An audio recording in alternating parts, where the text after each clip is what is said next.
Hi, this is Charlie Puth here, and you are watching AMBY. Hey everyone, it's Alicia from AMBY, and I would like to welcome you to our interview with Charlie Puth. Hello. Hello. How are you? I'm feeling good. I just want to say welcome and thanks for taking the time to have a chat. Thanks for having me in this air-conditioned room. Right? It's a bit better than what you were having a little bit ago. Yeah, we had to switch rooms, but it's all good. It's an exciting time because you have hit the road with your good friend Shawn Mendes, so how are things treating you thus far? It's good. It's like going on tour with one of your best mates, and I don't even consider it like work. It's a lot of fun. You actually had some of your cousins on the tour bus recently as well, and it looked like they were just loving did. it. We definitely took like hundreds of pictures too on the tour bus. I actually haven't met some of those cousins yet, so it was nice to actually nice to meet them. That's interesting. How'd that kind of come about? It was just never crossed paths? They live in Georgia. We just never crossed paths. Okay. They're young. There was a sign at one of your shows recently that said, "I dangerously want your attention," and that happened to work. You posted a photograph. I'm assuming it did catch your attention in the end. It's any creative sign. I'm always. I saw a sign the other night, creative like that one, where it was like, "Stop looking at my daughter." I thought that was funny. That definitely worked. Yeah, I forgot my lyrics. Well, in the back of your tour bus, you recently had a studio back there. Now, a lot of my friends have tried to write on the road, and they just say it's the hardest thing ever. So, how did you find that? It is difficult. Yeah. I gave in and rented a studio here in Toronto to get the stuff done. Well, soon VoiceNotes will be coming out, so the excitement must just be killing you right now, the anticipation. No, the anticipation mostly because it's so different sounding than my past stuff. So, yeah, it's gonna be good. I'm glad that you brought the different part, because you said you really want people to feel the jazz on this release. So tell me a little bit about that. You're putting more nuances in there. I want people to feel the jazz chord changes in there. I mean, growing up in conservatory pretty much all my life and having that slight interest in pop music, and now, that's the forefront of my life right now. It's kind of cool to take those influences and put them back into the music. Yeah. I know that the title of VoiceNotes originally came from you leaving a bunch of memos in an app on your phone. So how many do you think you probably have stored in there? Thousands. Over time, yeah?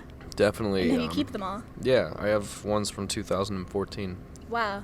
And do you revisit them ever, or kind of it's like you put them on the back burner and what's done is done? I do, but I'm trying to. There might be like a recycled melody from like a couple years ago in like a section of a song, but nothing crazy.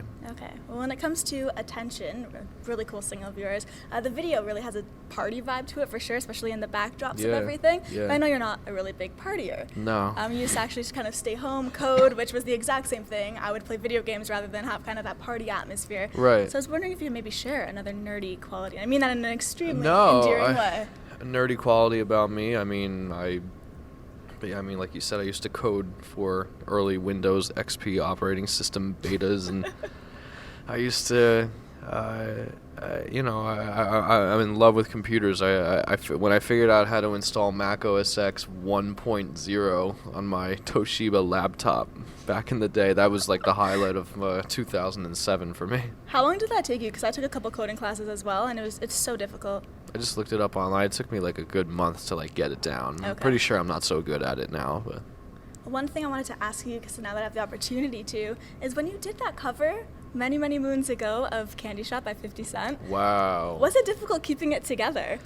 Because, wow. You were so young, just throwing out cuss words everywhere, and you're straight face.